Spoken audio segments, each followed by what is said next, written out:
সমস্ত আউলিয়া বুজুর্গ সাহাবায়ে কেরাম রমজানের জন্য ভীষণ আকাঙ্ক্ষা করত। আমি নিজে কিতাবে পড়ছি, অসংখ্য বুজুর্গদের এমন ছিল যারা এক রমজান শেষ হইলে ঈদের পর দিন থেকে আবার হাত দোয়া শুরু করতেন, আল্লাহ আগামী রমজান পর্যন্ত হায়াত পুরা বছর। এত বেশি গুরুত্ব দিতেন। রমজান ইবাদতের মাস, রমজান জান্নাতের মাস, রমজান নিজেকে বদলাবার মাস, রমজান পরিবর্তনের মাস, রমজান কোরআনের মাস, রমজান মোমেনের মাস, রমজান মুসলমানের মাস। বলেন আলহামদুলিল্লাহ। হায়াতের কদর করে, সময়ের কদর করে, জীবনটা কাজে লাগান, জিন্দিগিটা কাজে লাগান, সময়টা কাজে লাগান। আর এই সময় কাজে লাগানোর, জীবনটাকে সুন্দর বানানোর, নিজের পরিবর্তনের একটা সুবর্ণ মোক্ষম উত্তম চমৎকার একটা সুযোগ আমাদের সামনে, সেটা হলো মাহে রমজান। এই কথাইটা কনের লেগে এতক্ষণ কথা বলছি, এই কথাই কদ্দুর।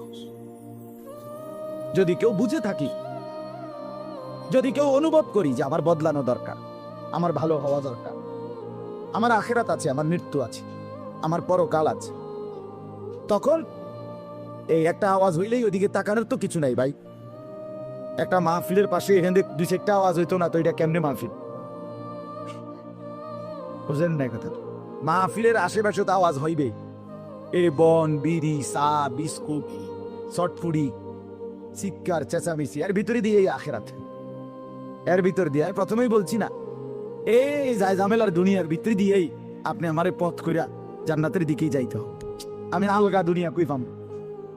কথা বলেন না, আলগা দুনিয়া পাইবেন কোথাও? বলে না, এমন একটা দুনিয়া আমারে দেন আল্লাহ, চোর ডাকাত কেউ নাই, বালা সব বালা। তো সব বালা হইলে আর এটা দুনিয়া কিন্তু, এটা তো জান্নাত।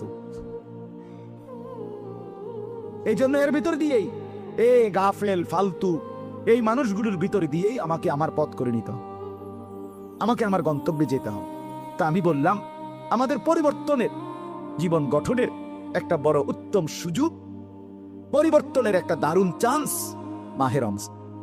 মাহে রমজান একদম হাতছানি দিচ্ছে। চাঁদ উঠলো বলে রমজান আর কাছাকাছি, আর একটা মাস নাই, শাবান মাস শুরু হয়ে গেছে। তার মানে আর পরবর্তী চাঁদ উঠবে, রমজানের চাঁদ শুরু। সামনের চাঁদ কিসের চাঁদ? আলহামদুলিল্লাহ। এখন দিবানিশি দিল থেকে এক নম্বরে দোয়া করেন যে আল্লাহ এত কাছে এনে বঞ্চিত করিয়েন, মাহরুম করবেন না, রমজান পর্যন্ত হায়াত পৌঁছায় দেন। বলেন আমিন। 2 নম্বরে মাহে রমজানকে কদর করে 5 ওয়াক্ত নামাজ জামাতের সাথে পড়ার সিদ্ধান্ত নেন।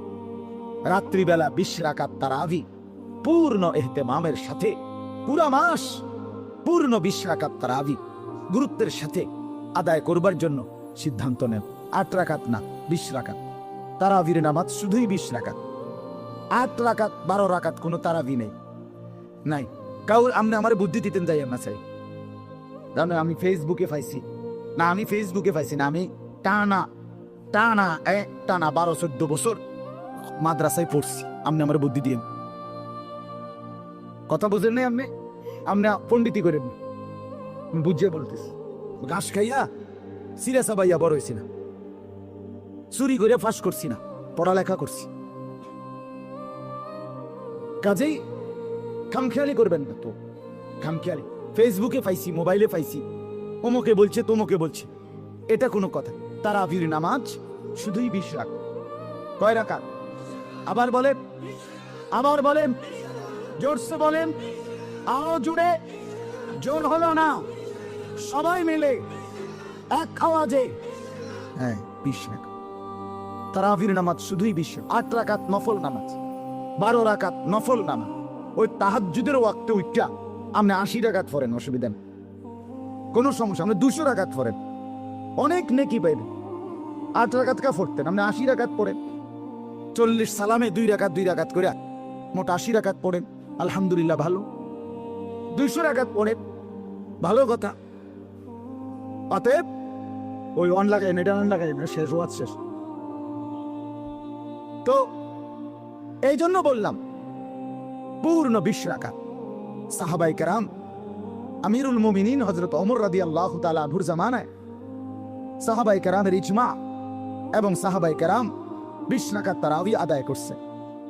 20 রাকাত তারাবি, এটাকে খেয়ানত করার কোনো যুক্তি সাহাবীদের হতে পারে না। নবীজির সাহাবীরা আপনার সমস্ত কিছু নিখুঁতভাবে আমাদের কাছে পৌঁছাইছেন। আর শুধু তারাবির রাকাতটা সাহাবীরা আমাদের কাছে ভুল পৌঁছাইছেন, এটা কি কোনো একটা যুক্তির কথা হইল? কথা বুঝেন না? আমি পুরা ইসলামটা আমরা সাহাবীদের থেকে নবীজির বর্ণনাগুলো বুঝে নিলাম। তো ওনারা সব জোহরের নামাজ 4 রাকাত ফরজ, আসরের ফরজ 4 রাকাত, মাগরিবের ফরজ 3 রাকাত, তো কোনটা কয় আইডি সব ঠিক ঠিক কইতে আইলো। জোহরের আগে 4 রাকাত, জোহরের পরে আরো 2 রাকাত সুন্নাত, সব ঠিক কইতে আইলো। বুঝি সাহাবায়ে কেরাম তারাবির নামাজটার রাকাতটা ঠিক করে কইতে আইলো না, এটা একটা কথা নি করি না। আচ্ছা, এটা আসুন না কথা না কি, ওইটা একটা কথা নি করে